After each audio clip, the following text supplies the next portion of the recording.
All right, good morning, everybody out on the phones. Hopefully you can hear me. We're getting ready to start in a moment. I'm going to turn the floor over to the Suntide board. Thank you. Guys are on. I'd like to call this meeting to order. Good morning. It is 11 a.m. November 21st, 2024, and I'm calling this meeting to order. The Suntide Island Board of Directors and the annual meeting of the Suntide Island Beach Club Owners, Inc. We'll do roll call. Present are myself, Jennifer Johnson, President, Judy Whitfield, Vice President, Bill Tuttle, Treasurer, Linda Cook, Secretary, and Mark Klein, Director, are attending via Zoom. We have a quorum.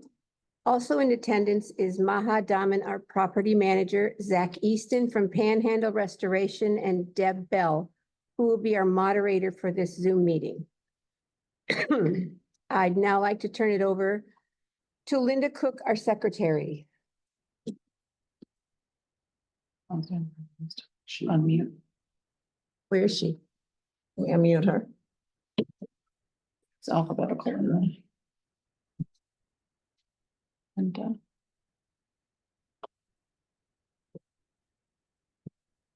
Linda Smith. Cook. one below it.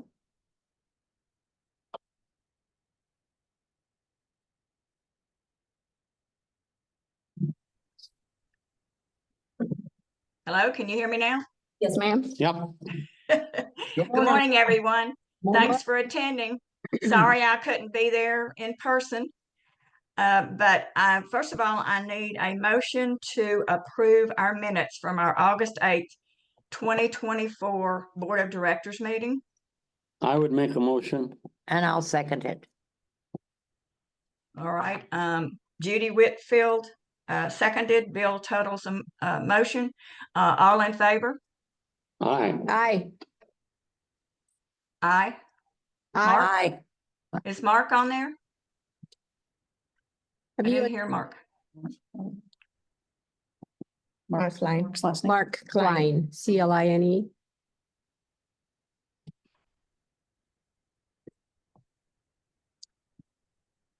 I'm here. I couldn't unmute it. It wouldn't allow me to unmute it. Okay. I just asked for a motion to approve our minutes from the August 8th, 24 meeting. Bill Tuttle made the motion. Judy Whitfield approved it. And all in favor? Aye. Aye. Okay, the motion passed. At this meeting, we also need to approve our minutes from the Board of Directors meeting and our annual meeting last November. I believe it was the 16th Yes. of 23. Have them here somewhere. Right, November 16th of 23. We need a motion to approve those minutes. I'll make a motion to, and I'll second it. Okay, who made the motion? Bill, Okay, and Judy? yes. Bill Tuttle made the motion. Judy Whitfield seconded. All in favor? Aye. Aye. The motion passed. I'll turn it back to Jennifer. Thank you, Linda. Good morning, everyone, and welcome. We are conducting this meeting via Zoom due to the fact we've had 2 hurricanes back to back, and we don't have an office to hold it in anymore, again. Since we are having this meeting via Zoom and we have a lot to cover today, I'm going to keep this report short so we can all get up to speed about the current situation here at Suntide and get your questions answered. Just for reference, before we get started, I don't know if you want to turn this camera around so he can see. That's how deep the water was in this office, right there.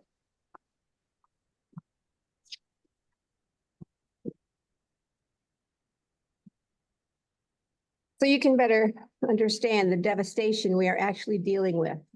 With that said, this is a very active and dangerous construction zone. We know that as owners, you want to come to the property and see for yourselves how bad it actually is and how much progress has been made. We cannot allow that for many reasons. The biggest reason is Panhandle will not allow anyone other than contracted workers Suntide employees and board members on the property at any time, day or night. It is a liability and they will pull their crews if it happens. So please, please do not come on the property until we have advised you it is allowed and safe to do so. You will be instructed to leave immediately. I also want to point out that our maintenance crew, Dave, Junior, and Brian, have done a phenomenal job removing the sand from the rooms and the parking lot. A lot of it has been done with shovels and wheelbarrows. And I want to point out that it has been done at a significantly lower cost than other properties on the beach. We are very lucky to have such a dedicated team working for us. Excuse me, and with that, I'll turn it over to Bill Tuttle, our treasurer. Good morning, everybody. And thanks to Morning. you who are attending via Zoom. This is a very difficult report for me to deliver. However, it may be the most important one I've ever delivered to you as owners. You are going to receive a significant amount of important information this morning. For my part, I'm going to concentrate on the financial side of the most current events and let others report to you the details of storm damage, the physical condition of Suntide, and the difficult task and timing of the rehabilitation. As always, I will be transparent with the facts as I know them to be, based on the reports provided by our CPA, Joan, and other information available to me. My report will be in 3 sections. Number 1, the operating budget, which was emailed to you by Maha, current financial condition, and number 3, the potential financial impact of the 2025 rehabilitation of Suntide. Before I get to that, I want to provide you with a brief history of the named storms and hurricanes which have impacted Suntide and the Sarasota-Bradenton area. Hurricane Eta in November of 2020 was the first storm surge event to impact Suntide in 40 years. We had approximately $2.5 million in damage and total rehabilitation costs, with insurance reimbursing approximately $1.6 million. So $900,000 or so was our cost outside of insurance. Hurricane Idalia came in August of 2023, another storm surge event. Our total rehabilitation cost was approximately $2.1 million, plus an additional $150,000 or so cost outside of insurance reimbursement. Panhandle handled that rehabilitation for Idalia. Tropical Storm Debbie in August of 2024 was a significant rain event with 18 inches of rainfall. This had a minor impact on Suntide, but had a very dramatic impact on the homes and businesses of Sarasota and Bradenton. Hurricane Helene came in September of 2024, a significant record-breaking storm surge causing extensive damage to the Suntide.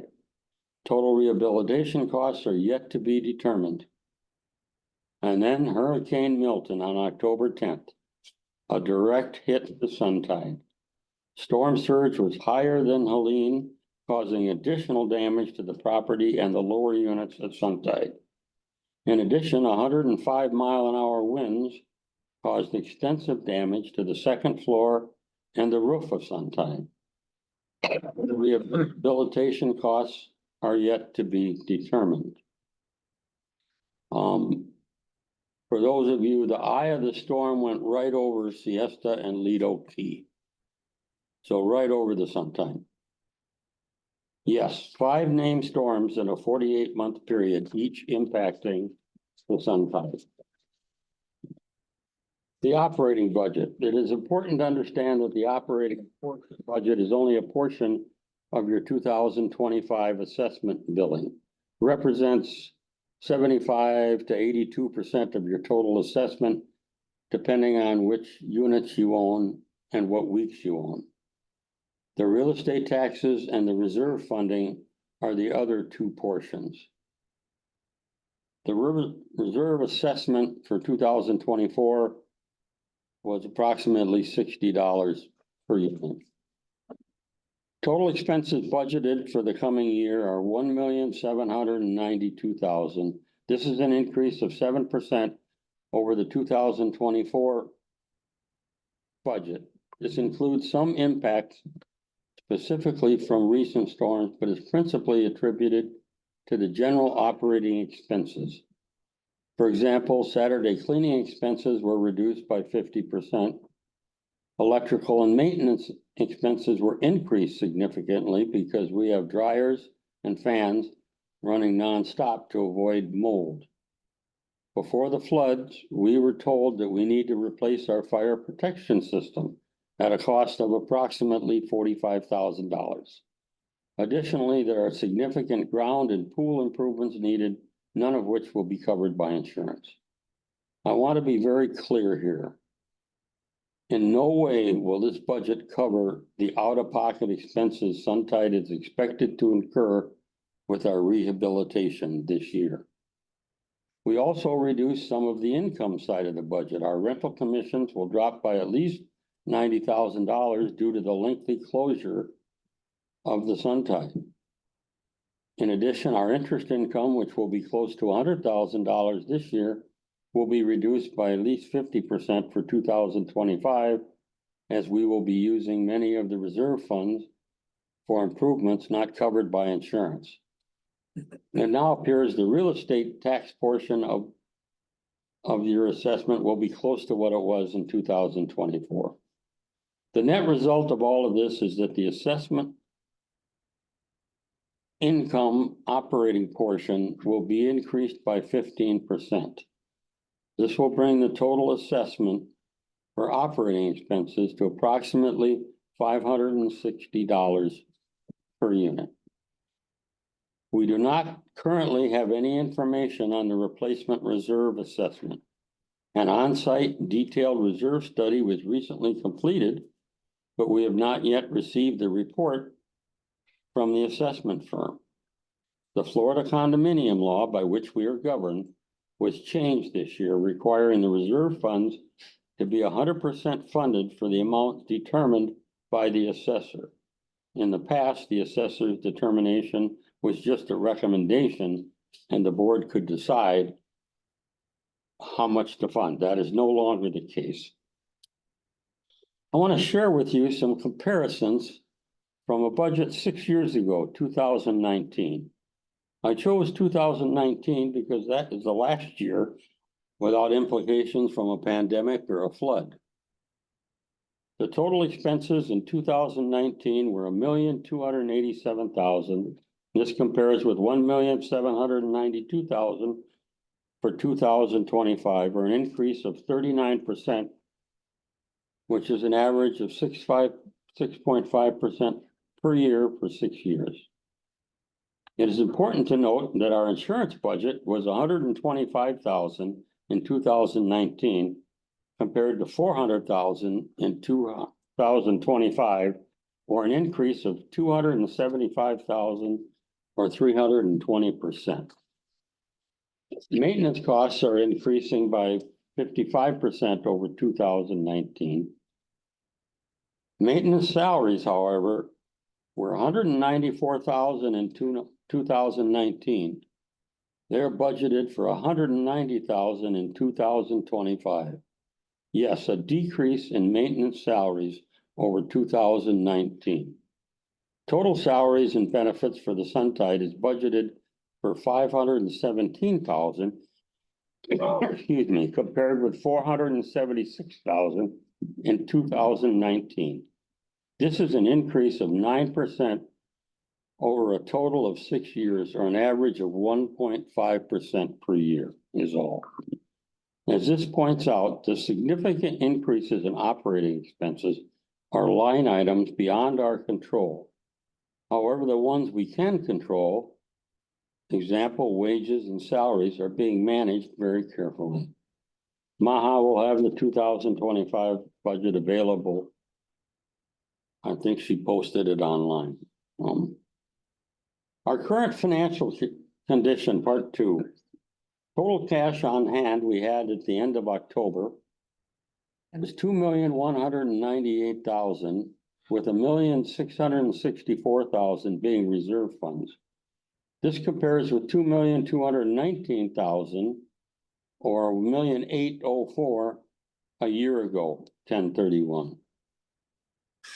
Total cash on hand 4 years ago, 10/31/2020, before the named storms, was $3,269,000, with $3,002,000 being reserve funds. This represents a decrease in cash on hand of $1,070,000 over the past 4 years. The vast majority of the decrease is due to out-of-pocket expenses for the rehabilitation of hurricanes Eta and Idalia.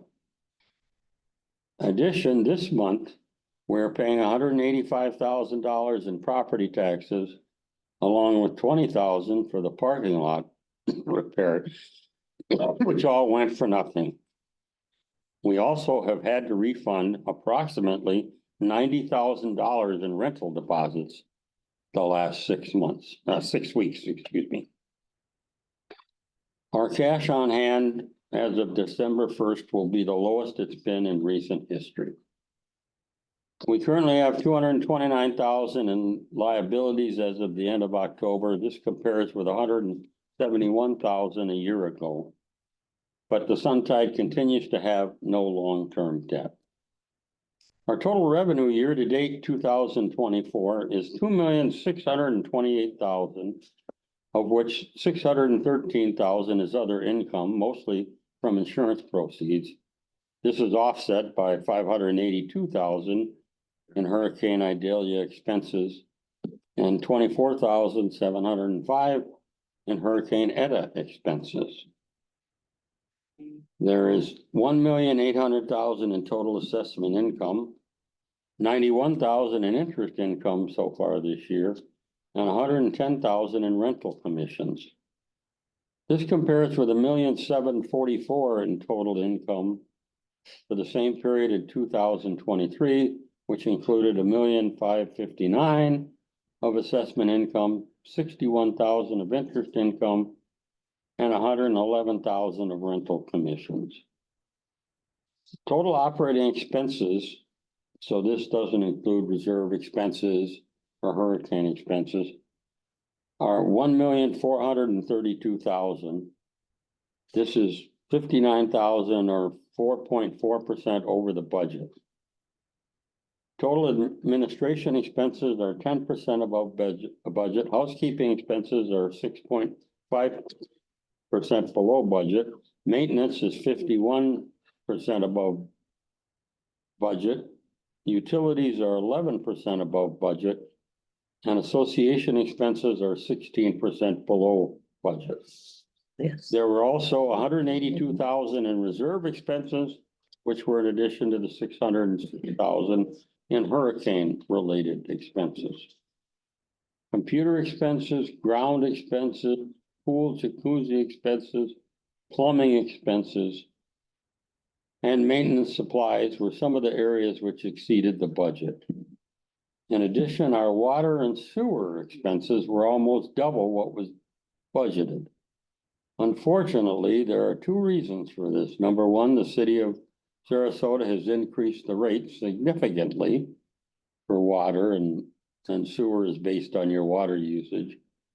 And they claim that we had a faulty water meter, which was not recording our usage properly. So last summer, we received a bill for additional, it was over 20,000. Actually, the bill was about 28,000, but Maha negotiated it down to 20,000. For the same period in 2023, we had $1,322,000 in operating expenses.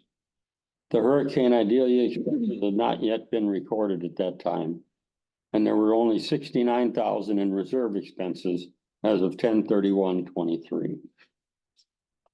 Now on to the potential financial impact of 2025 rehabilitation. To be totally candid, we do not know what the cost of the rehabilitation will be. And more than likely, we will not know until mid-January at the earliest. Zach from Panhandle will explain all that needs to be done in his presentation. And it's daunting. I cannot overstate how fortunate we are to be working with Panhandle and Zach. They are truly the best. Their reputation is beyond reproach. Panhandle is highly sought after for all kinds of rehabilitation projects. Zach has years of experience working with FEMA and other types of insurance and their adjusters. He saved us tens of thousands of dollars in what would have been out-of-pocket costs from Hurricane Idalia by thoroughly researching and identifying items covered by FEMA and our specific insurance policies. What we do know for sure is that the damages from Hurricane Helene and Milton are far greater than Suntide has ever seen. In fact, they're far greater than Sarasota has ever seen. We are dealing now with both flood insurance and wind insurance. Wind insurance is a totally different procedure than flood insurance. Flood insurance covers the water damage and contents of the Suntide with limited deductibles. It does not cover flood affected items outside of the buildings. Wind insurance is a more traditional type of insurance with larger deductibles, depreciation, and reduction of claims for items such as roof, windows, doors, and air conditioning units. In addition, we are going to have costly repairs for items not covered at all by insurance, such as the deck replacement over the office, the pool, jacuzzi, gazebo, grounds, parking lot, just to name a few. We are dealing with multiple adjusters, multiple engineers, covering everything at Suntide, top to bottom, inside and out. These people are all swamped. So the timeframes on the information getting back to Suntide is still unknown. Maha and Zach are working diligently to keep the process moving along. And now the big questions remain. How much will all this cost? How much will insurance cover? How do we pay for what is not covered? These are all excellent questions for which no one has answers at this stage of the game. I would be terribly remiss if I did not state that in all likelihood, additional funding is going to be required above insurance proceeds, assessment income, and use of reserve funds. We have been using reserve funds to cover our out-of-pocket expenses from the previous two floods. We simply do not have the funds to continue to do that, especially under the new funding requirements. I will conclude though, as always, we will get through this. We will bring Suntide back to be once again the jewel of Lido Key. I want to add a postscript. In my opinion, Suntide has absolutely the best staff we have ever had. Maha and staff have done a terrific job under extremely difficult times. Maha started at Suntide the end of February 2023 and has dealt with 3 hurricanes in a 21-month period, each one more severe than the last. She is a great team builder and motivator, and morale among the entire Suntide staff is at an all-time high.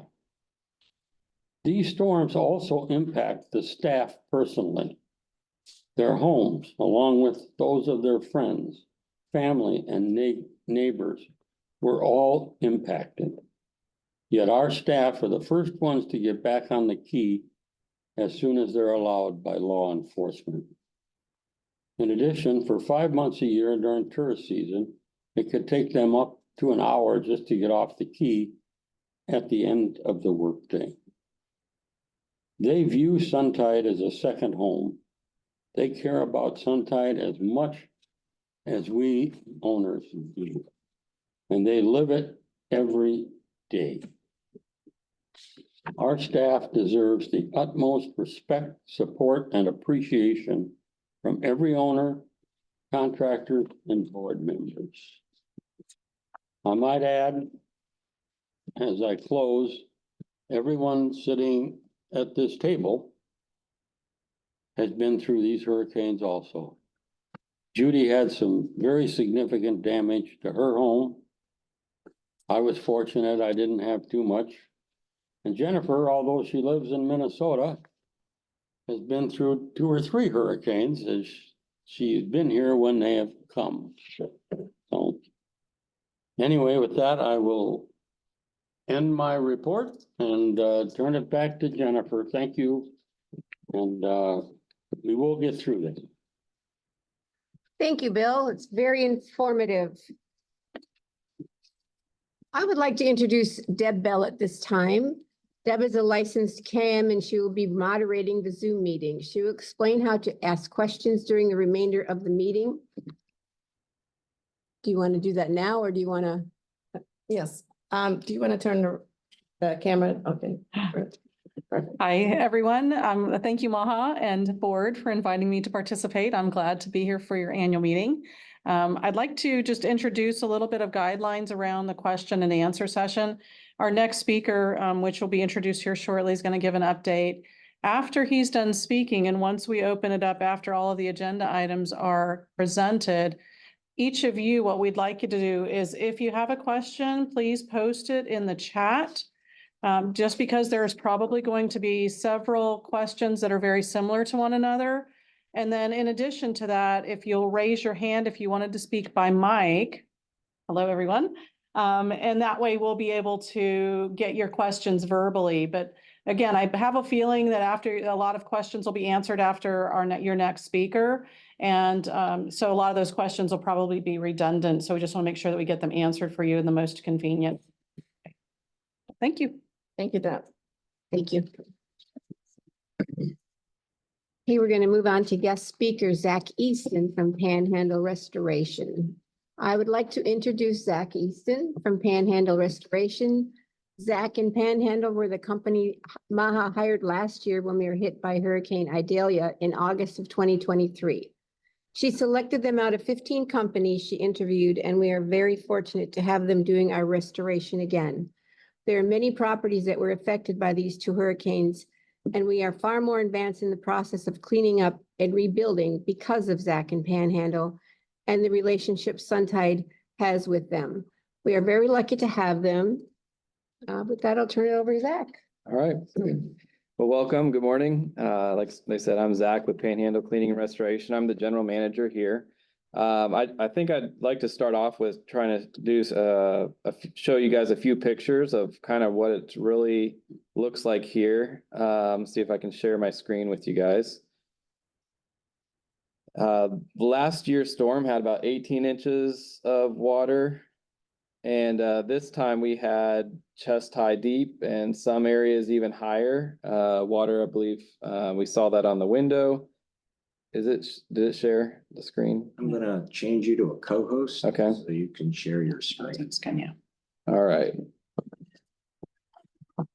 Let's see here. You should be able So we're going to show you just a few of these photos so you can have a little bit of an idea what things look like. This is a photo of the lobby after the water had receded. You have water lines you can see on some of the cabinets, but that's not even the true water line of how high things were through wave action. That was settled water. You can see where it even started to blow out some of the walls in the office area as water was traveling through. Here's another photo of one of the units where it brings through all the muck and debris. And here's where we get real significant. We had a lot of condo units on the lower level with 3 to 4 feet, even close to 5 feet of sand in some of these units, where everything had to be hand shoveled and bucketed out. This is one of the units on the end, where the water and wave action and sand action just completely destroyed everything on the inside. It was to the point where we had to remove drywall all the way to the ceiling. Actually, in this unit, we had to remove the ceiling as well. So there's a significant amount of damage. that occurred throughout this process. We had windows that blew out, we have doors that blew out, and that's just the flood portion. As the second storm came through, it brought wind, and on that second storm, Milton, we ended up having roof damage to every roof on the complex. For the insurance side, there's 3 separate roofs. So we've got damage on all 3 roofs. And because of damage on the roofs, we also have pretty significant damage on the interior of the units on the second floor. Some areas we had to remove drywall ceiling, carpet, wallpaper, mirrors.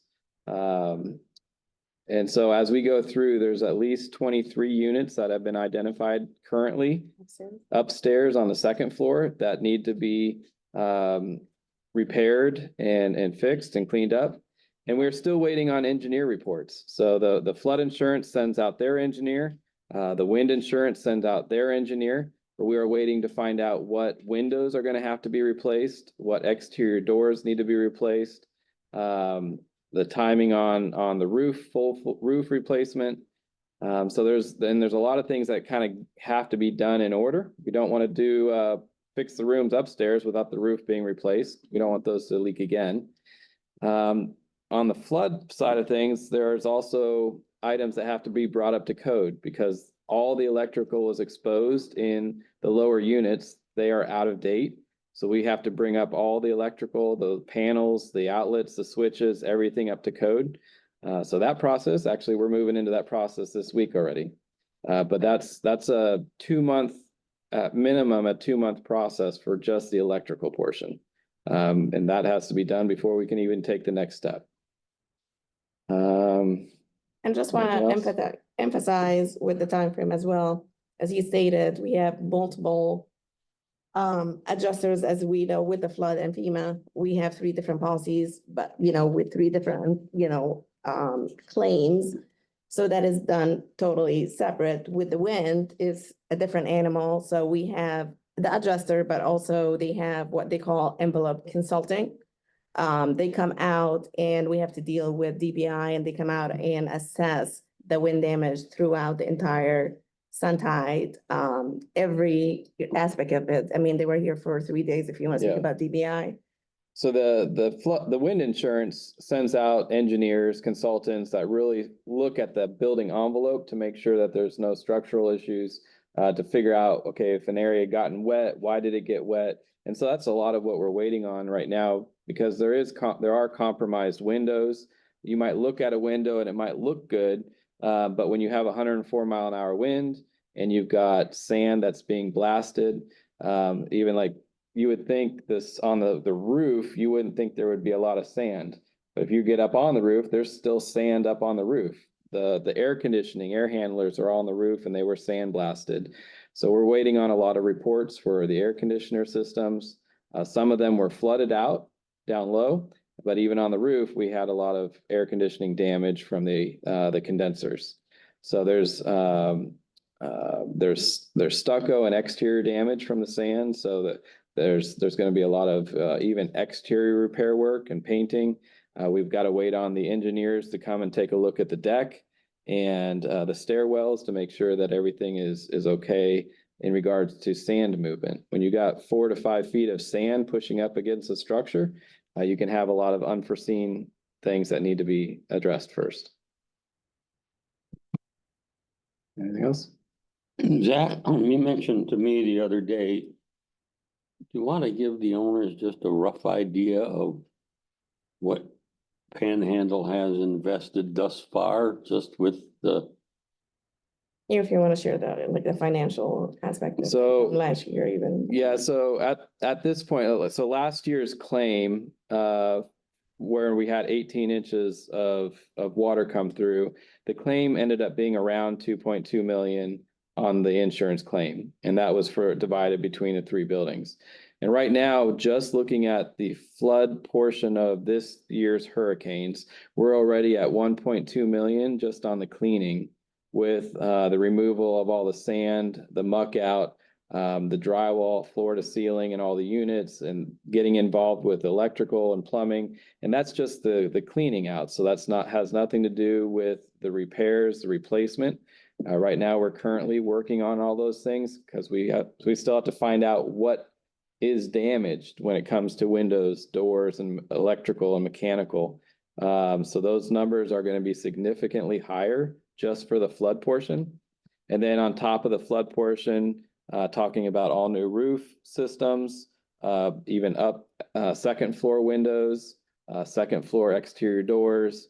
There's a lot to it, plus the interior repairs on the second floor where it's created damage. And what we're trying to say, I mean, not to scare you, it's nothing. I mean, this, obviously all this stuff, when it comes and the reporting comes from the consultants, and we go back and, forth of what is approved and what's not approved. It is covered under the claim. Obviously, our deductibles for FEMA for the flood is 30,000 is 10,000 per building. Wind is different story. We haven't even got there. But what he's trying to say is Panhandle has invested out of their own money so far $1.2 million. Before, obviously, they will get reimbursed. But, this is a company where they looking out for us and our association and willing to fund until, things ahead reserve. Anything else you guys have for that? Quick side note, We're back on the screen showed your recording stopped when you had the internet problem. We believe we've got the internet sorted out here, so it restarted the recording. So we were able to change it so others can log in. And now we think we have it sorted. They go 103 now. All right, moving to the next point. Or we're doing questions? Yes. Segment 2. We want to open it up Yes. for questions. So Deb, if you want to set up just explain the process again one more time for that. So you'll be able to hear Deb. Right, is the main screen what we've got on this computer then now? Okay. So Deb's gonna let you know how we can do some questions and answers.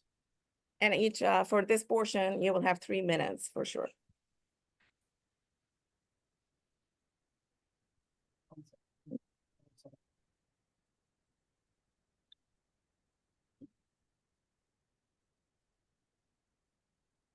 Previously put anything in the chat. I don't see it because we did get disconnected. So if you would please put your questions back in the chat for us, that would be helpful. See, Linda has her hand raised. It says the chat disabled. is disabled. Yeah, chat's disabled.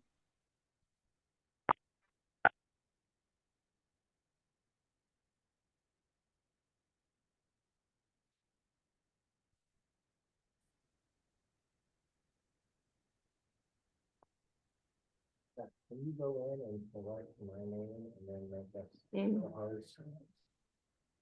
And it's actually dropped over to you. This is one. Mhm. On the 3 dots. No, not chat. He wants to go to moderator. Chris, where are you at, Chris? Oh, here it is.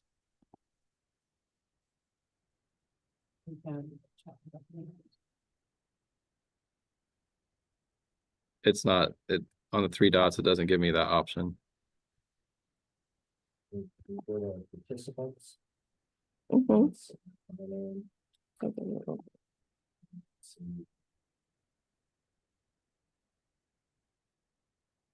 Oh, right, sorry. Okay. Go ahead and-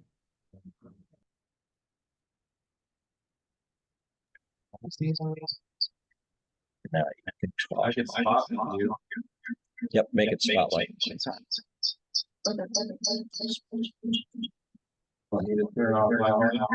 Yes, yes, yes.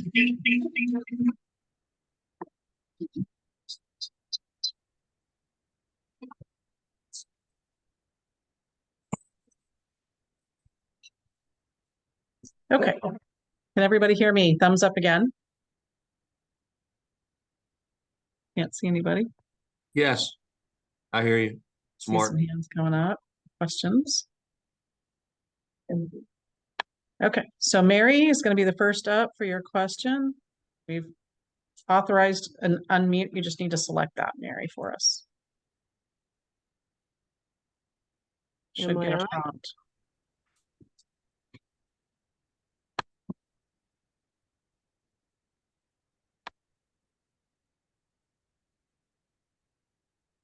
If you're talking to me, I don't have a question.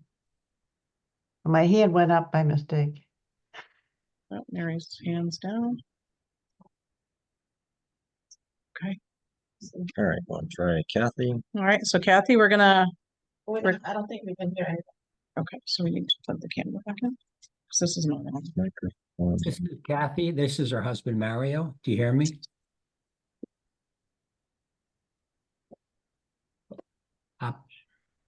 If you hear me, our question is climate change. Wait, can you hear us? Yes. There we go. Okay. Yes. Question, that's fine. It's me. Okay, you can hear us now? Yes. Yes. Okay, with climate change, we just obviously expect more recurrent storms. The cost seems unsustainable. So could you address that question that it's unrealistic to continue to put money if because of recurrent storms? And will owners be willing to front this money? So I'll answer that. I mean, this is, I mean, It's the first, it's the first storm in 40 years, basically. I mean, that really hurt us.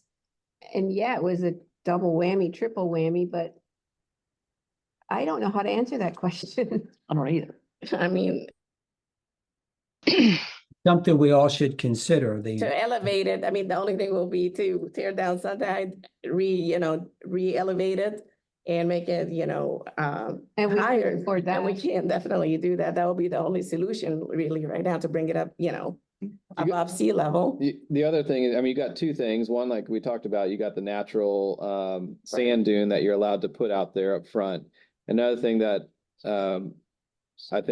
I know the board is looking at or needs to talk about is also the drainage out of the parking lot to try to get water out from the U shape where water comes in, to let that naturally drain out through some type of storm drain. So that's something that needs to be looked at for long term, instead of your drains right now are all done through a pump system.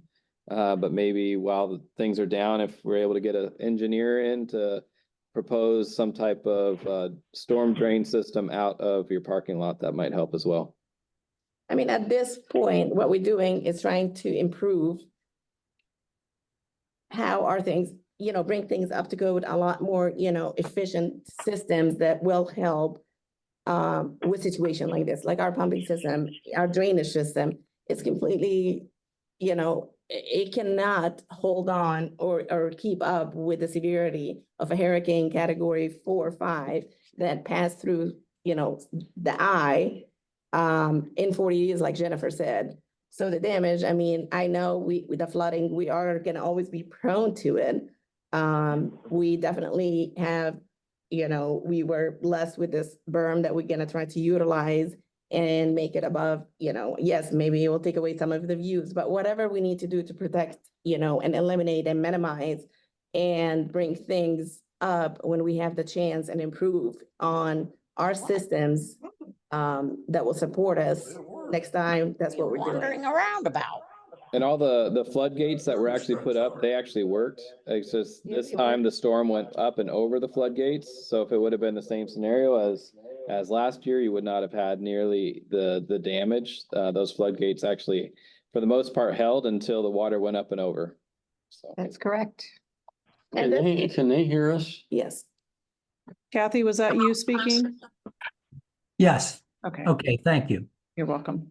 And then also, it's not just, I mean, think about it, Lime Tree is in the same situation and worse. The entire island got affected the same way. So, if, we would ask, what is the island gonna do? So it wasn't just us that really witnessed and, suffered the amount of damage that we did. So the entire whole island went through what we're going through. So we can. That's what I said. You can't imagine it until you see it. Bill? Bill? And each, to get specific with your question, each individual owner is gonna need to decide if they want to continue to invest in the Suntide and own here. That's up to the owners. And hopefully the people want to, most people want to, but if you're not interested in continuing to own because of, the ongoing risk of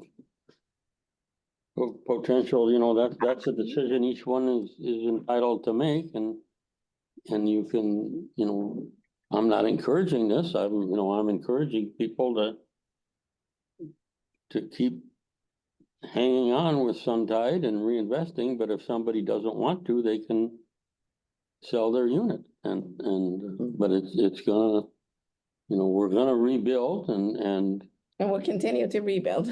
I mean, as long as we get can. things back, and then, like Zach said, I want to dovetail on that a little bit, that this is a real opportunity to get a berm out front that would really help with future situations, but none of us can guarantee that there won't be another direct hit from a hurricane. Now, my understanding from what has been reported locally is that this is the first time Sarasota has had a direct hit from Hurricane Milton, where the eye of the storm went right over town, right over the Keys. And so that's, could it happen again next year? Sure. Hopefully it never does again. But, it's, I, for one, I can't speak for all the other board members, but I, for one, believe in the Suntide. And I'm willing to do what it takes to reinvest and get this place back running again. And I have every confidence in Panhandle and Zach and Maha and the rest of the board members who all care. I've worked with the other 4 board members, and no, we don't agree on everything, but we agree on Suntide is a wonderful place, and we want to do what we can to get it back up and running. And for enjoyment, everybody on the board has owned here for 4 years than I care to count. And I mean, We've got my Mary. family grew up here. I came here in 1987 for the first year, and I've been back every year since. My kids grew up here. I live in Sarasota now, and they still want to come out to the Suntide, and I will do anything within my power to see that we keep this place going. Thank you, Bill. We've got Mary. I just opened up the line for Mary. I'm going to lower her hand. Mary, go ahead. Yeah, thank you. I'm glad to have something to say. I've been an owner for a long time too, but yet you say you have to make a decision about whether you're going to continue or not. Well, yes, but the price, people know that they're going to have more, the tide is rising, there's going to be more flooding. The first floor, you've redone it now twice, the whole first floor. That's a big cost. I think you should be thinking It was me. converting the first floor into pillars and put on an additional floor on the top. So you'd have the 2 floors. Everybody could have the number of units, but you'd be protected from future storms. Whether they go directly over you or not is not going to make a difference because of the increase in the tides. That's And I appreciate that. Thank you, Mary. Thank you, Mary. The board will take that under consideration. Thank you. If you'll just go ahead and mute yourself again. I will unmute Linda.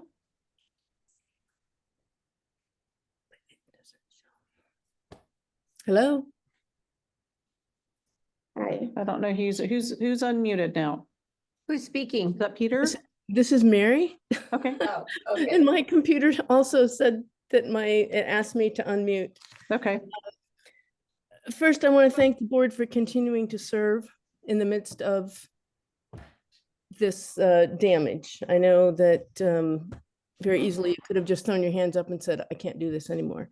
Appreciate that. And I thank Maha for her tenacity. She has proven to us that she really has the ability to lead Suntide in the midst of another damaging hurricane. My question to you is this, I have two. Because of the upstairs damage that has happened, is there consideration to closing everything until all the repairs have been done and to get it done as efficiently as possible? We support that. We have told our family we own units between 6 and 10, which are prime weeks, but we've said to our kids, don't plan on going this year. It's just going to have to be an off year and you'll appreciate it more the next time. So that's my first question. Is that a consideration? And then also, Mary, that Yes. we've decided that already. Okay. Yes. Okay, and we support that. I just want to let you know that we support that. I know that's a hardship for you to have to come to that conclusion, but we just think that if that's what has to happen, it does. The second thing is, given the finances, which you don't know because you don't have all the information in, is there consideration for an additional one-time assessment to help bring in additional revenue if that's needed? And at what point would we know that as far as being able to budget that for ourselves? Okay, so just to go real quick with the first question, like Jennifer said, we will close the entire Suntide and we will reopen it all together. I want to do it Okay. like you said, perfectly, correctly, take care of the upstairs once and for all. All the units, you will be definitely happy and satisfied when, you return. We definitely not gonna, budge. We're not gonna, try to rush anything at all. We're gonna do it right this time and we will take care of the entire property. Okay. Go ahead, Bill, for the second portion. Yeah, yes, that will be in consideration Okay. when we know the facts. And if you, This is my January, personal opinion based on what I know so far, which is not near what we need to know before we do it, but I do believe there will be a need for a special assessment. Okay. It would probably be sometime in winter before we know, I would Okay. I would say by I end of would say January. 60 to 90 days before Zach can tell us and Maha can tell us just what's covered, what's not covered, what's it gonna cost. They're working on it and doing their best, but at that time, we will then have another, when we know the facts, then we can have a meeting, then we can analyze and see if there is indeed a need for a special assessment. And I think we would be willing to go ahead if that's what's needed, but I can't speak for the other directors. But my personal individual opinion is, yes, there will be a need for a special assessment in the next 6 months. Okay, Thank you, Bill. thank you, Bill. Linda, I believe that your line was unmuted. Do you have a question? We haven't had a chance to get to you quite yet. Yes, I'm wondering how they've gone about getting furniture ordered, or are they waiting until the last minute and we can't get it? Well, the first time we couldn't get it because of COVID and the shipping and all that.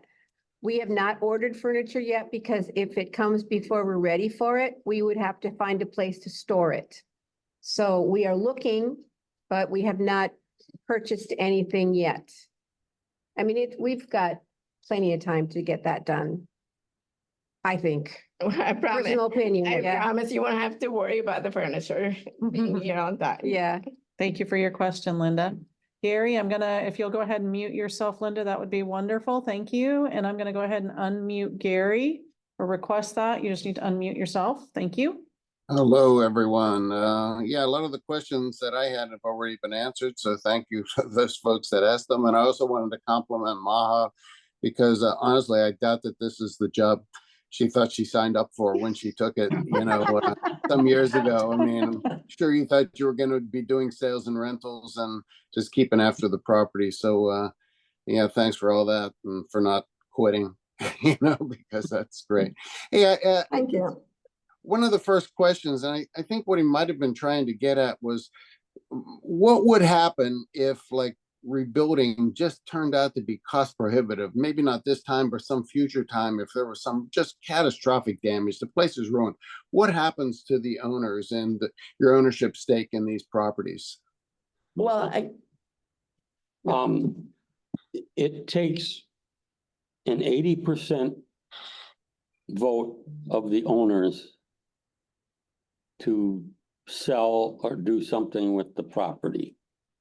Bill, don't we have to be at the 50%? Yeah, but that can explain the 50% rule and what that means as far as if we went over that 50% is when we would have that issue.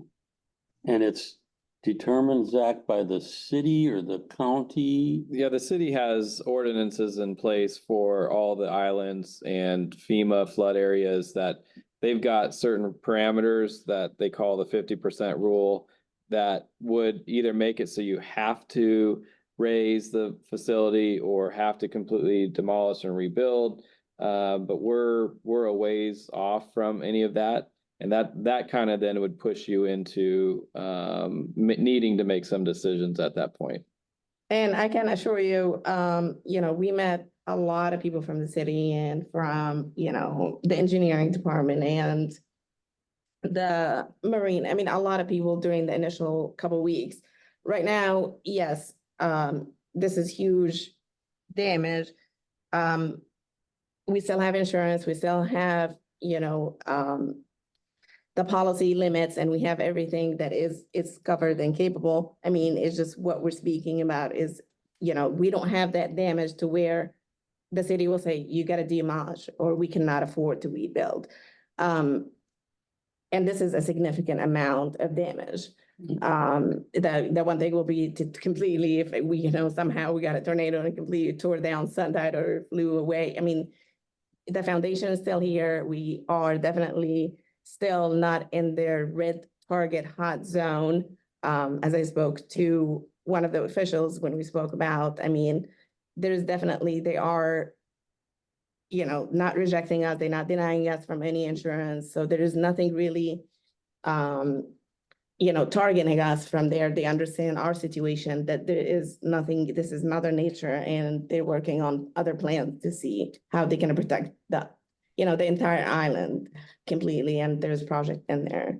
Bill? Yeah, if from a future, we're not there near there, like Zach says now, but if your question is if a future storm would come and demolish us to that 50% rule, I think it's safe to say to rebuild the Suntide with current building codes would be impossible financially. What would you guys estimate to rebuild sometimes? I mean, we're just talking about that. I mean, this is something unbelievable. It would just be cost prohibitive to try to rebuild the Suntide with current building codes on a barrier island. That's my opinion. Okay, thank you, Gary. I hope we answered that question. I know it was very thoroughly responded to, so if you don't mind muting your line for us, we greatly appreciate that. And I'm going to unmute Karen, or actually put the request out there, Karen Brandon. Yep, great. Yes, hi, thank you so much. Some of my questions have been answered already, but I do have one more. But first I want to say thank you so much, all of you, because I'm just overwhelmed myself listening to all that has to be done and all the steps you have to go through. And you all are just doing such an effort. We are very vested in Suntide. I will not leave Suntide. My dad and mom bought it back in the 80s. We love it. We feel like all of you do. And unless we really have to, unless a hurricane comes and takes it away. But all that said, I just wanted to have some clarification. It seems like for the electrical, for everything, that's going to take a couple months, and then all these other things can start. For owners who have weeks in January, February, March, I'm hearing, forget planning to come, that it's going to be at least 6 months or 8 months, or I know, what kind of timeline are you looking at so owners can just think in their head when might be a chance that they might be able to visit again? Sooner or later. And I'll give you this answer, and it's not gonna satisfy everybody, so it's still gonna be indefinite, but I can, hopefully, so far, everything is coming slowly to Zach and I.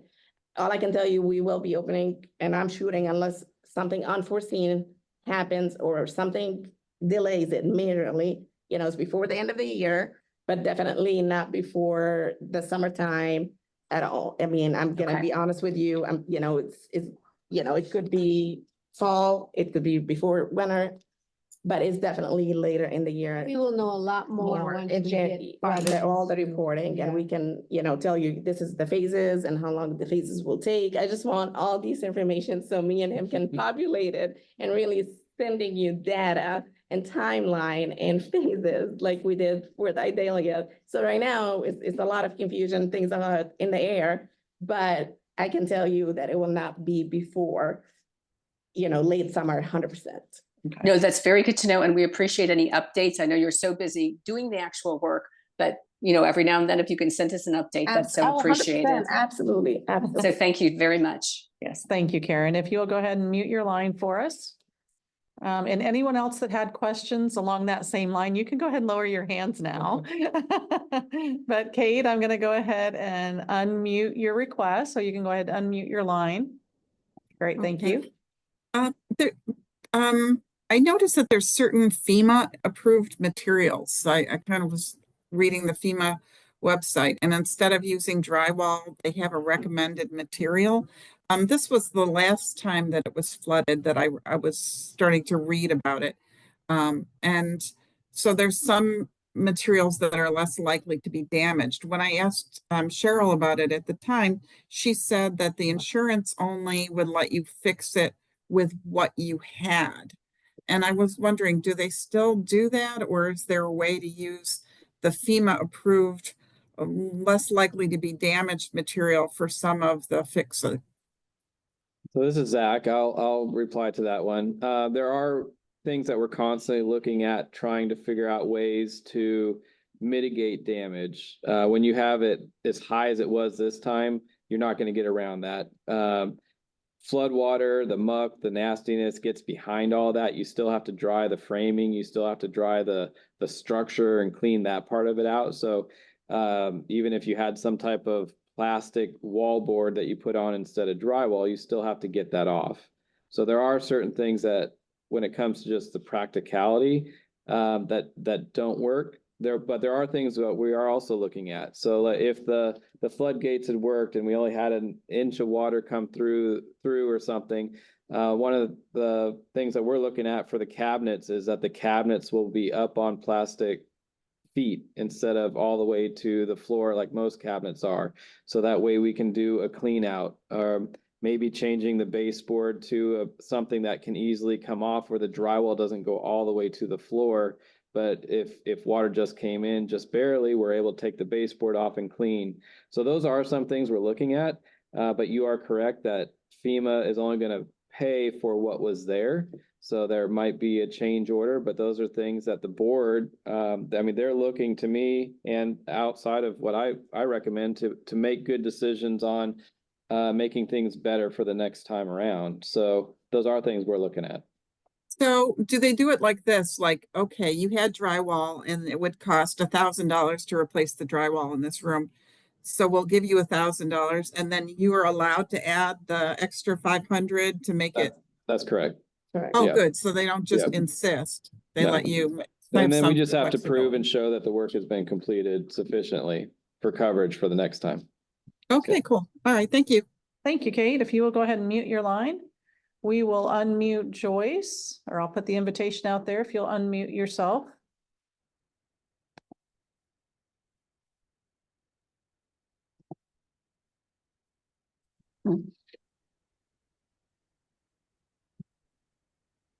Should be a pop-up box that comes. There you go. You're on. Your mic's open. There you go. Okay, this is Ron and Joyce Moore from snowy Kalamazoo, Michigan calling. Hi. And trying to maintain my sense of humor Is it here. snowing there? Well, it's just barely covering the grass, but it's melting. I want to thank everyone that's been involved in preparing for this meeting. Obviously, you've gone to great lengths in preparing for it, and it's been very beneficial what you have provided and give us some insights as to what we're looking at way out in the future. We have owned unit 242, second floor, since 2003. So we've been coming there for over 20 years. And we would like to know that we could keep coming in the future once things are back to where they need to be, which we know is going to be way out in the future. Now, one of the questions is, are your systems up and running that you will be sending out the annual maintenance and so on billings that we would expect to receive by December, that are due by the end of December? To answer that question, so they are due by January 1st, you are correct. So yes, we have everything. We're just waiting right now on the reserve study final number, which should be hopefully in the next week or so. And then you should, yes, have the invoices. Also, you will be receiving emails as well from our program and Ombaga to your owner accounts attached with invoices, give you a link, reset them your owner accounts. Also, you can be able to pay directly under your owner account. So I'm creating all these digital aspect as well to assist into receiving the invoice. So you don't have to worry about it. We'll get those systems already in place. Yes, so that will not affect anything. Okay, very good. I wanted to know what to expect in that regards to that cost. So, I know what else I wanted to ask is, what's the name of the insurance company? So we have FEMA as our flood insurance. And we have the wind damage is Ashore. I think they changed their name. What is it? They just recently changed their name, but the flood insurance is always covered under FEMA. So, and it's it's just, let me see the wind. Do we have a And if you don't have it right now, Maha, I'm sure I can always get back with to you Ron and for Joyce with that exact- information. Exact name. Okay, well, I guess part of my question is, Yes. you've got X number of dollars budgeted for facilities insurance, whatever, and contents and that sort of thing.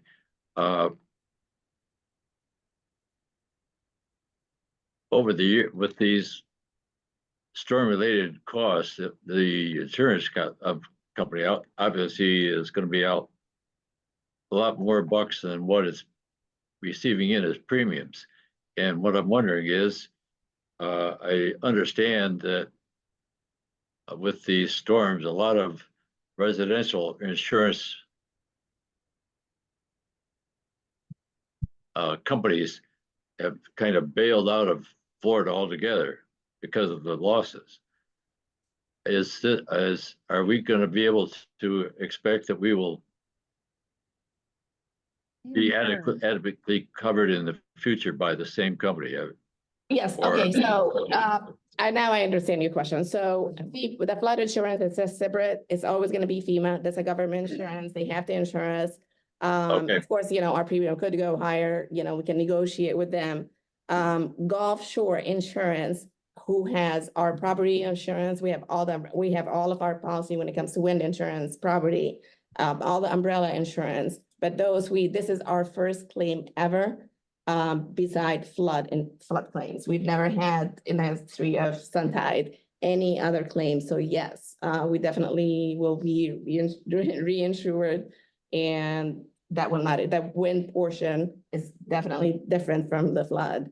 And that will have, we have enough coverage and that will not affect us. Actually, we're pretty lucky when it comes to that. We're very clean when it comes to the other, policies, and we work great with them. Maha, when was the renewal for those policies? That might help put their mind at ease if it was recently renewed. Yes, so it's always, we always renew our insurance in July, so July to July.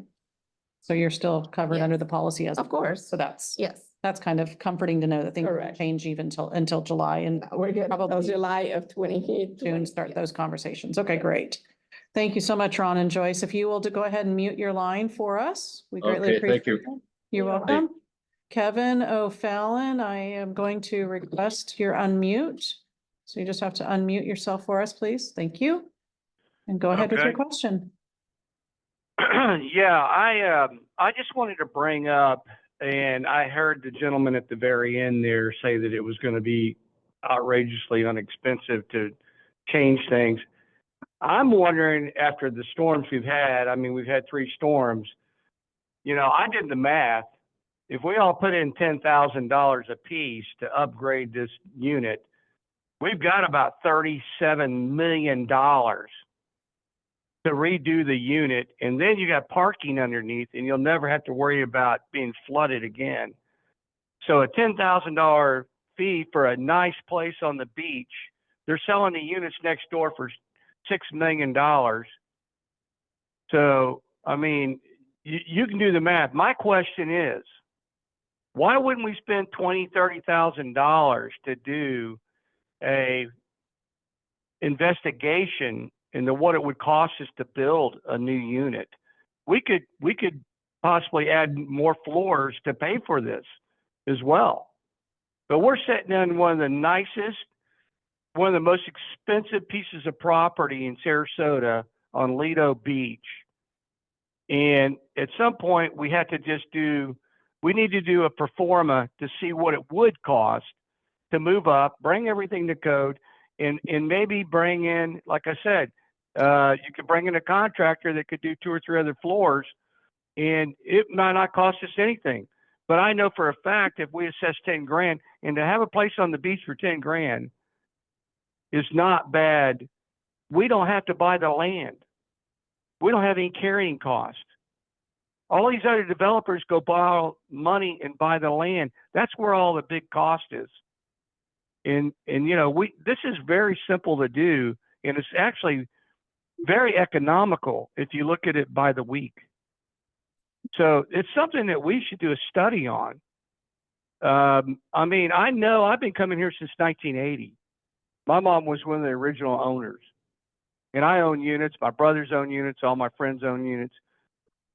At some point, maybe we should do a study and find out, because everything they're saying is correct. They're all worried like we ever are. We know insurance companies are at some point not going to insure us because you're on the beach. I'm in the insurance business. I'm a commercial insurance agent. It's very hard to write businesses within 25 miles of the coast, anywhere in the country.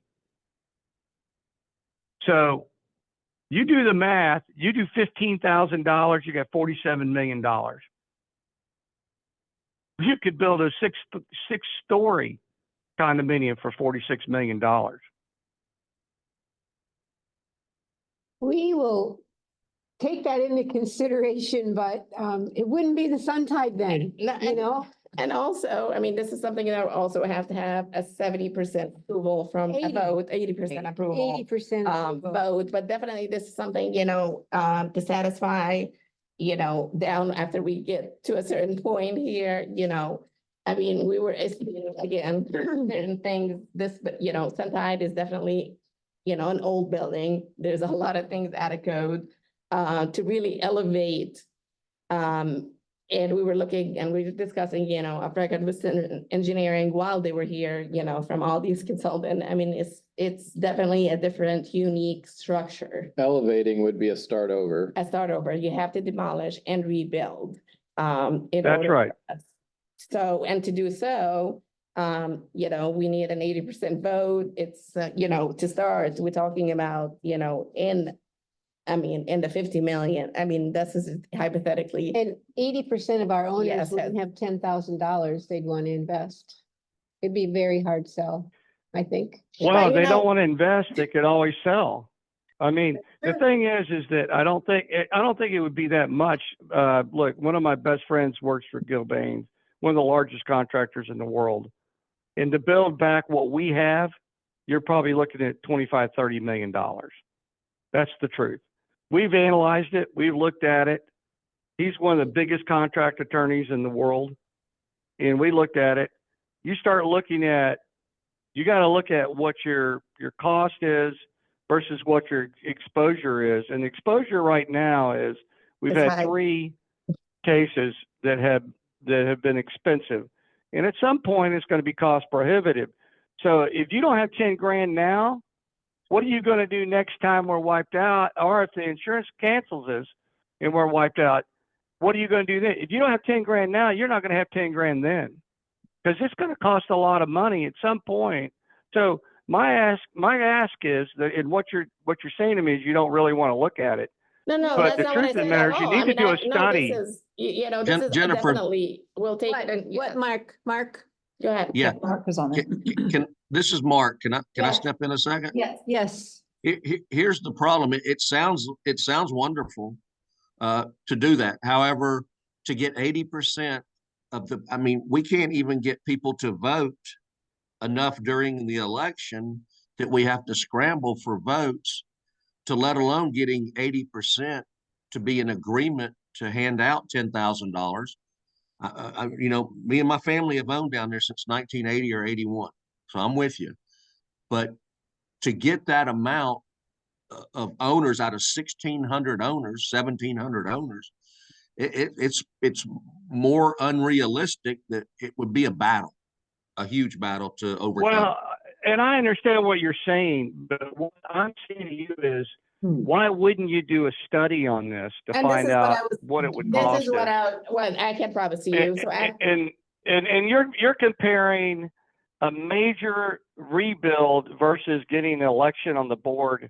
Then a lot of people don't care who's on the board. They're just happy somebody's going to run on the board. So that's not apples to apples. We're talking about a serious, property investment. You're owning a really nice piece of property on the beach in Sarasota, Florida, one of the nicest beaches in the world. So there's a big difference here. 10 grand is not a lot of money. Some people aren't going to go for it. Some people don't want to sell your property. All right. You can't force them to sell. You can't force them to sell their property if you don't have the votes to get it. So this is what we're Well, gonna do. I don't really want to argue with you Okay. about it. I'm We're bringing not it gonna up so argue. people So can this is think what about I'm it. gonna do. I'm gonna do for you. So definitely we have to go through the clean process. We have to do and clean up and finish this mess, close that chapter. And this is something, and definitely there's a lot of things in my mind, and we talk about how to definitely keep Suntide alive. Obviously, that's why I'm here is, the history, the memory is all, it's Suntide, it's different. It's something that we want to keep on the island. And we have to keep up with everything that's going on in the island. But, I'm willing, to definitely, that's, like 21 months and how many hurricanes I went through for, back to back. So every time I tried to settle to really, start, really managing, the future of Suntide, is to definitely get, different options and certain things to really, see how much the cost is, get the actual numbers, really, really set, and we leave it to that. Unfortunately, as a timeshare, bylaws and our legal documentations and our governing documents states that, for anything like this, it has to be approval of 80%. But I will have the study, I will have the information correct. I will have everything sent out hopefully, but that will have to wait until, we go through the phase. Again. Yes, we reopen. We need to get negotiate. through this Yes, process first. absolutely. Yes. And definitely your point is well taken and will be acted upon, and we'll go from there. Yes. Thank you. Thank you, Kevin. If you will go ahead and mute your line. I'm going to put an invitation out to Robert and ask you to unmute yours. You're next. Hello, this is Robert East, and so I've got a couple hopefully short questions. One is the construction. Zach, you probably could answer this quickly.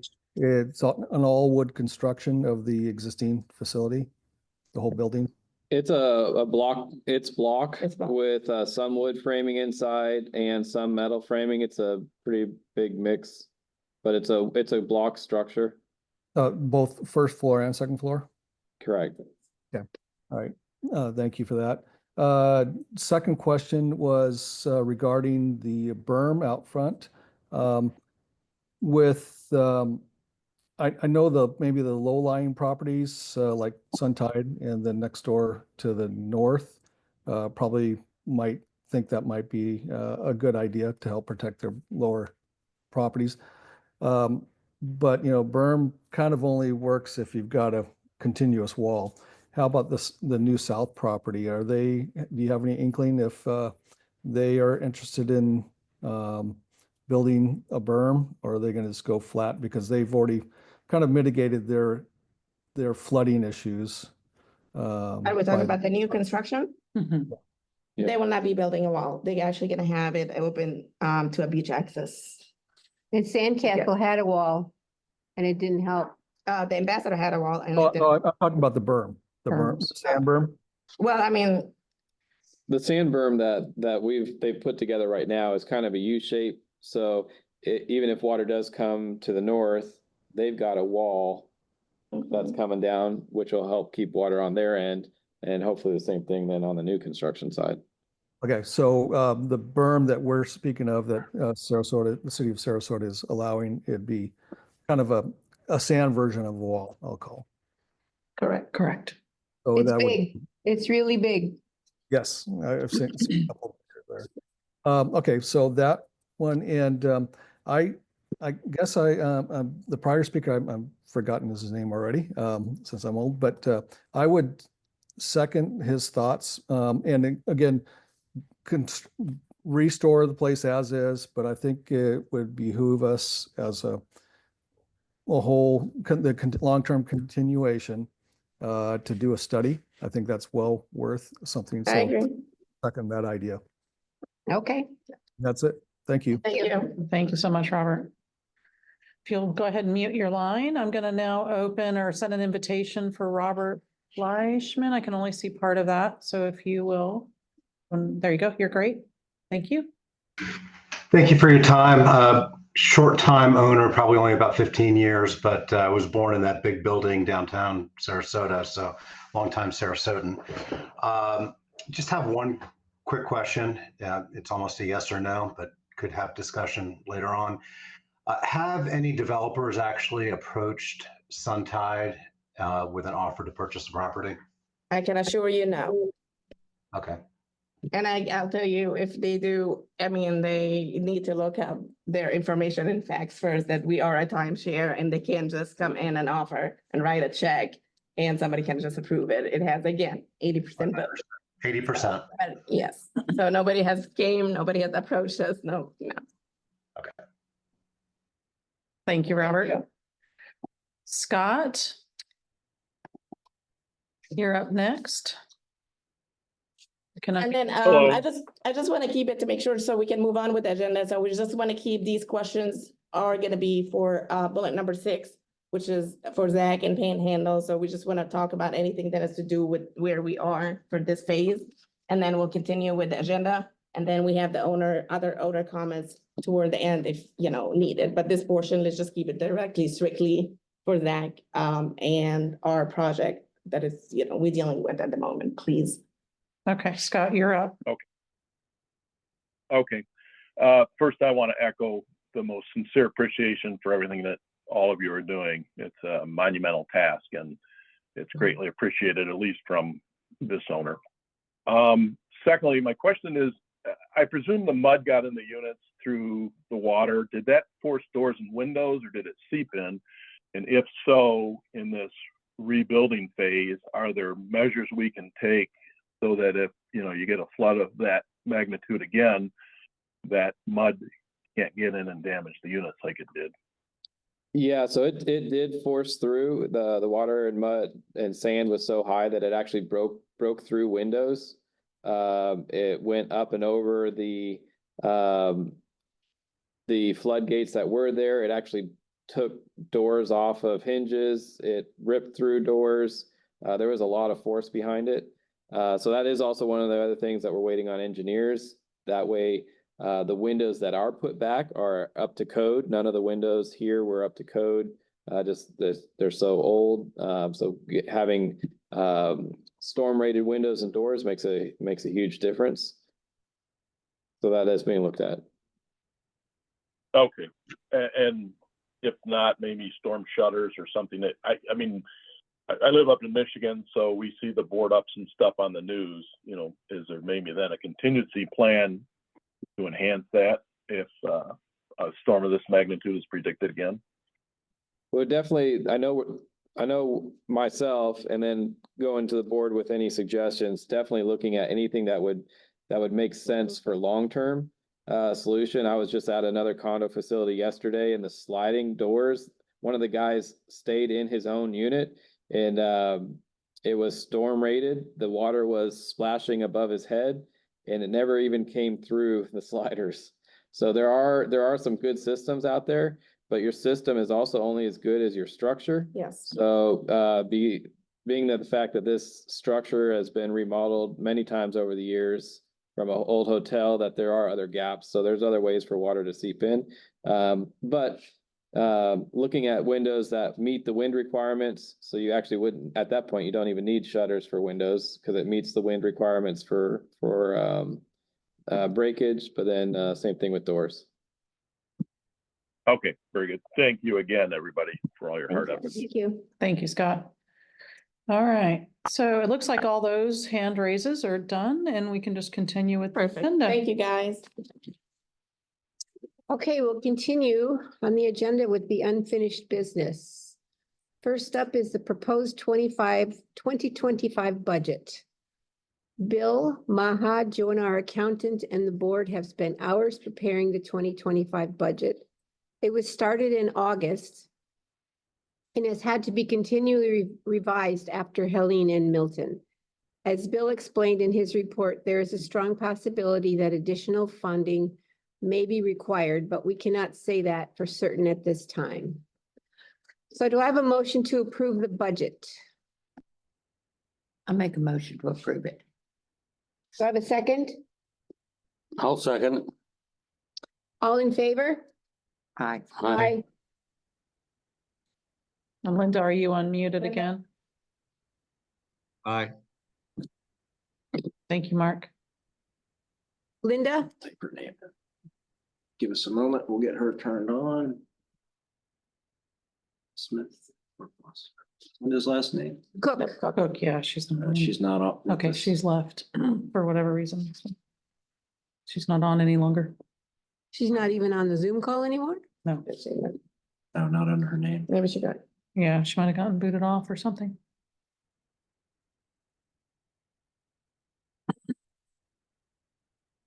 But that passes with the majority of the board, right? Yes, Okay. yeah, motion carried. Yep. Yeah, And also, we've corrected the licensing problem, so we're no longer limited to 100. Thank you. I saw that. That is additional. Correct. okay, next thing is the second floor remodel. We have been discussing this for quite some time and never found a good time or a good way to get it done. If there is such a thing as a silver lining to an unfortunate situation, this is it. Since we are going to be closed for quite a while on both floors, this is the perfect time to get it done. Our tentative plans are to redo the walls, floors, and ceilings. All the units have new kitchens. We want to replace the vanities in the bedrooms, get new window treatments, and if funds allow, replace all the appliances and the couches. Our guys, Dave Jr. and Brian, will be doing the majority of the labor. Some of the units, as Zach stated, were damaged from wind and rain, and there's a possibility that they will fall under the insurance claim. It's more than a possibility. I worded that wrong. It's still too early to know all that at this time. Any discussion? No? The landscape improvements. We had contracted a landscaping company earlier this summer. They had just finished the front of the property and were waiting for hurricane season to pass before starting on the interior of the property just in case. It's a good thing they did. Some of the improvements on the front of the property survived, but much of it has died due to the salt water and flooding. We will not be continuing with any more improvements until the construction is completed. We got some new grills. We ordered. There's something to say? I was just like, I don't think you're safe. They were safe. I'm sorry, got excited. We ordered 10 new grills in late summer and had made arrangements for them to be installed the week after maintenance week. And I didn't. Luckily, that got delayed one more week because if they would have been installed, we would have lost them to Helene. They are being stored for us, so when the time is right, we will get them installed. Moving on, floodgates. We installed the floodgates for Tropical Storm Debbie in August of this year. They worked wonderfully for 18+ inches of rain. No water got in the units at all. When Helene hit a month later, we installed them again. They worked until the water got to be higher than the floodgates. We bought the highest floodgates available, by the way. When the water subsided, the floodgates were still in place on all the doors. They were a good investment, but Helene and Milton were just too big. We had doors that were broken open, but the floodgates were still in place and not damaged. The beam over the office. We are waiting to see if the insurance will be covering anything for that project. So there's really nothing to report at this time. We're still waiting on the engineering on that portion because we're looking at the entire deck now, not just above the 20s or above the office area. New business. The only new business we have at this time to get Suntide back open for all of us to enjoy. Let Zach do his work. Yeah. Not me. So now we'll open it up for owner comments. So this portion, does anybody have anything to say in anything you need to go ahead? Same process. Absolutely. So if you'd like to raise your hand, go ahead. And Kathy, I'll go ahead and unmute you. You were the first one, so I'll send that request. Hello, I'd like to also say thank you to everybody on the board and to Maha, and very much appreciated how much you're putting into this. I just had a quick comment to follow up on the owner who made the comment that most people don't vote for the board or care about who's on the board. And I feel that as an owner who doesn't know anyone at Suntide in particular, the amount of information that is given to us to make a decision about who to vote for is not really adequate.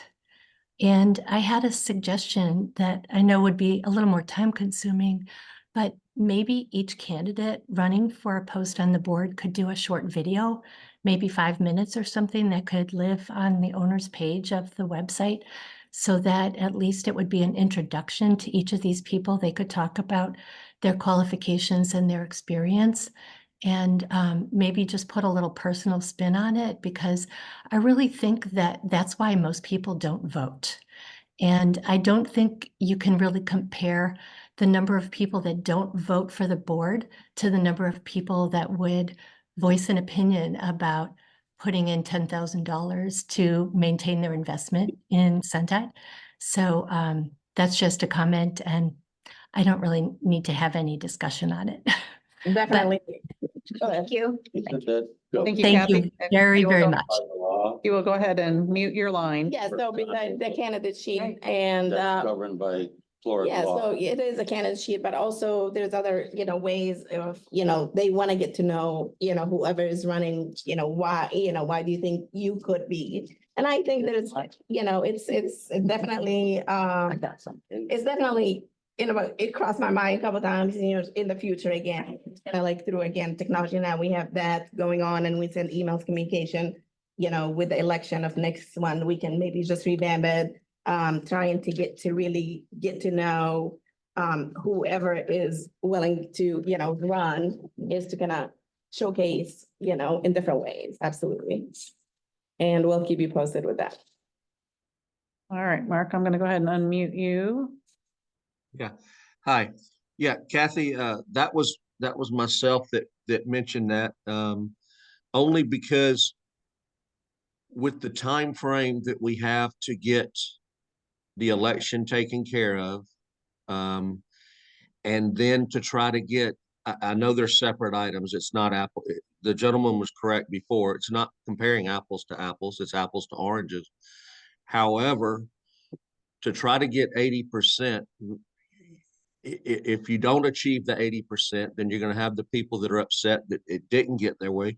You can't force an owner to sell their unit unless they're out, that 20%, or however it works out. So that's my only concern is that if it came, it's a great idea. However, with the cost involved in it, and with, some owners are more fortunate than others, and it could run into to try to sort all that out. I think the best thing to do is to take it under consideration, or at least look at it. But let's get through this process that we're dealing with now, because this is monumental what we're going through right now. I agree, Mark. Thank you, Mark.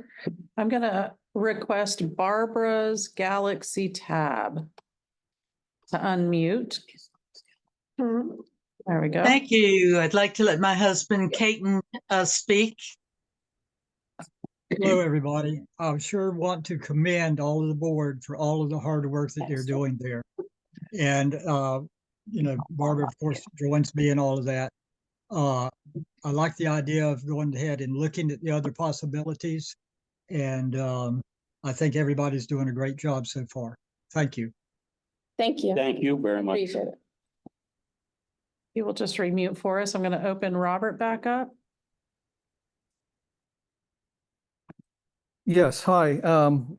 I would just also like to thank the board and all the people, the board members, I believe, at least the majority of them are unpaid volunteers. And so you can't, well, you could, but it's not fair to be mean to them or expect them to cow down to everybody's whims.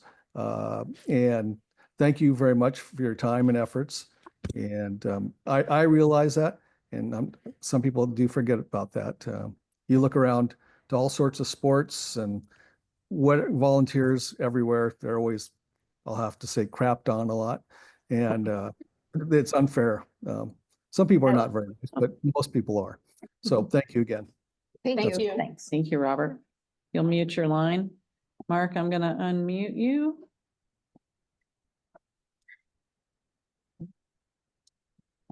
You're on. Mark? I'm sorry, I forgot to lower my hand. My bad.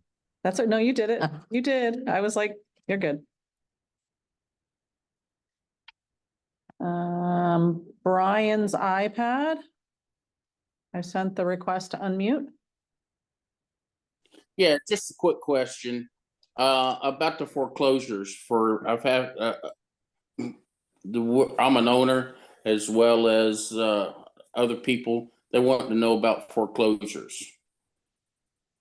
When we get a list of foreclosed units. Delinquencies. Okay, so right now, of course, we send everything, like I said, in the summer. So now we have to, I have to get back with BB on it now with everything with the, delay. But again, it won't be anything until probably the spring before really we release anything realistically. Okay, I appreciate that. Thank you. Of course. Thank you, Brian. If you'll mute your line, I'm going to open up Jean Cook. You're welcome to unmute. I'm new at this, so please bear with me. I really have learned quite a bit by listening to everybody's comments, and I appreciate their time and efforts, not only on the board, but also the people who are participating. I would like to just support Kathy in getting to know her comment about getting to know the candidates for the board. And doing a Zoom meeting like this would be beneficial, I think, for us to make a decision on who to vote for. So maybe that's a possibility too. And I don't know when it says on my my sheet here that there's 87 participants now. There was 108 earlier. So does that mean those people who are tuning in and listening to this conversation? Yes. So we know that we're reaching a large. I mean, that's what we had to, just to cover, just in case that somebody, they join later or something. So the capacity is higher, the more, now that I see there's a lot of people are joining via Zoom. So we fixed that issue because I know there was an issue with the exceeded the capacity because we have, subscriptions that we have to set up. And we never had more than 20 or 30 really join ever in Zoom. A lot of interest. Did you say this was your first meeting that you attended? Yes.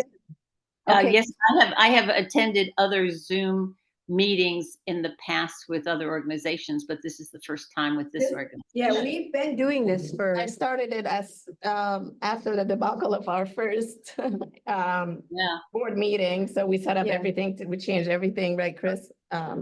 To Zoom and, I love the idea and I'll be participating again in the future. Thank you very much for participating. Thank you, Jean. And I'd also be interested in taking a look at what options you have for future preventive measures and future planning for Suntide. And of course, I go along with a lot of the people who mentioned about how much they like being there and dedicated to continuing our support. So right now, I mean, I will definitely we'll take this in consideration as far as, after we go through the phases and what other measures that we can add on to, like I said, upgrade or bring code that would help assess,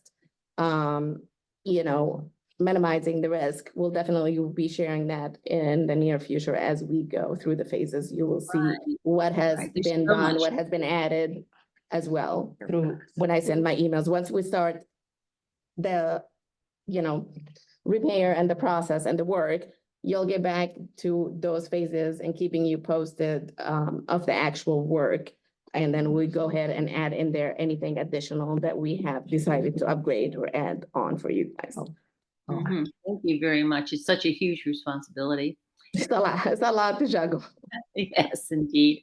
Okay, and thank you, everybody that participated. Thank you. Thank you, Jean. Jean, I'm going to go ahead and mute everybody. I have no more hands raised. Okay. So I'll turn it back to the board. Okay. I want to thank Chris and Deb for absolutely putting this on, and from Lodgeport and from. Definitely. Thank you, Deb. I mean, as a first time to have a moderator run an annual meeting. I definitely think honestly, we want to do that I mean, that works out perfect. I love technology. I love when it works. So, but definitely it's went smooth. Thank you, Chris. You had everything going, even with the hiccup of when stuff went down.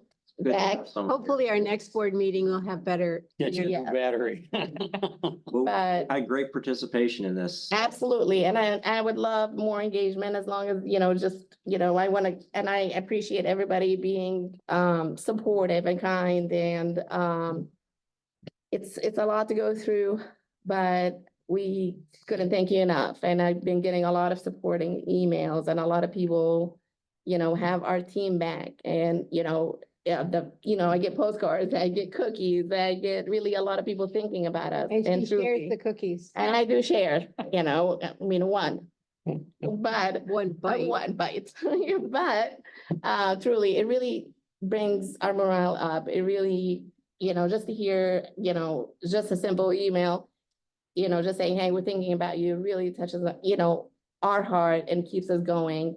And I'm here through it with you guys. We're gonna get through it. Zach stuck with me. He made me sign the contract, the commitment. So we're good. We have Chris from Lodgeport, who has our IT technology also, is definitely one of our, amazing partner. Now we have Deb, who we inherited from, Zach, but we'll keep her. And just, I want to say thank you guys. And, it's gonna be a long process, a long road, but I'm positive. and I'll remain positive, and I ask you to stay positive with us as well. Yep. We will get it done. Yes. Yes, I'd like to share a picture of the site. okay. So Chris is gonna share some photos. This photo was taken 3 days after Hurricane Milton made landfall. Here's Top of the that. Suntide. Man, it looks like snow. How much sand was left behind by that storm? You see the ambassador to the left, you can't even see the pool. Oh, my goodness. That is, I have to brag, so Chris took me in his private jet, and then we flew around the island. And it was devastating to really see the island the way it is. Is that all sand on the road? Yes, oh, yes. So it took out the bottom floor of the ambassador Yes. also. I thought it must their have parking lot was done. And if you also notice our two tiki huts there, sand is almost up to the rim of them. Oh, yeah. That's right. I mean, they're Good perspective. definitely, I mean, the wash station, we still cannot locate it. It's still buried 6 feet under sand. I still want to find a wash station that's by the beach. I cannot still to this day find it. We keep digging, but we have not located it. But it's definitely, We haven't found any bodies yet. no bodies. We keep finding a lot of stuff. We found, all the grills, we found 2 out of all the grills out there still. But we're laughing at it now, but, It wasn't funny then. no. Maha, didn't we also have a couple refrigerators float out of the rooms Oh, through busted yes, and windows? perfectly. Somehow they made it perfectly out of the door, swimming at me. And we have recliners coming out of things just work out. And you inherited building material from next door that Oh, landed yeah. in the roof of second floor. We have construction site next door. We have everything flying. It's like, it was a very, we keep finding a lot of interesting You stuff. had jellyfish. Oh, in the yes, pool. we had 700 jellyfish in our pool. We saved our pool, it's not damaged. And we have over 22 blue crab in there. So it's, Do you have an after, Chris? yeah, do you have anything else to share? That was the main one. Just wanted to kind of give everybody a unique Do you have view of it from the air. Do you have any pictures of the lobby, the offices, the water? I do, but they're not organized in a way. Okay. Well, you should, next time you get up in your plane, take a picture just like that, and we will put them side by side on the mail. Before and after, Yeah. 6 months' time, Yeah, and go down the beach. okay. All right, do we have anything else? Move to adjourn? Yes, I'd like to adjourn this meeting at 12:59. Meeting adjourned. Oh, I need, And I'll second it. okay, yeah. It's a long one. It's a long one. Bill, you and I are always on it. Thank you, everybody. Thank you, guys.